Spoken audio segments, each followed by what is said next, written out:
Ayan, magluluto tayo ng saluyot. Ayan, saluyot. Tsaka ito. Tapos ito, alam nyo ba to? Hipon na maliliit. Alamang na dried. Painit tayo ng tubig na may lechong kawali. Ayan, lechong kawali yan. Sahog. O, ayan. Mamaya lalagay natin. Ay, kumukulo na. Lagay na natin itong saluyot. Ayan. Ano lang yan? Hipon. Dried hipon. Na yung alamang na dried.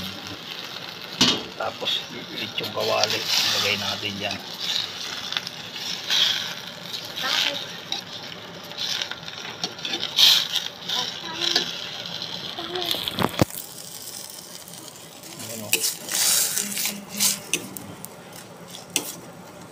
Lang ulam natin, solve na yan, ganyan lang, simpleng ulam lang, ma-appreciate mo pa kaysa yung maraming gulay.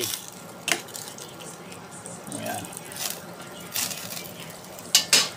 ayan lakay, saluyot, liempo at saka hipon maliliit. Takpan muna natin. O ayan lakay, yung simpleng ulam natin luto na. Ayan, saluyot, liempo at saka hipon with bagoong. Yan, takpan na natin. Okay na yan. Good na goods na yan.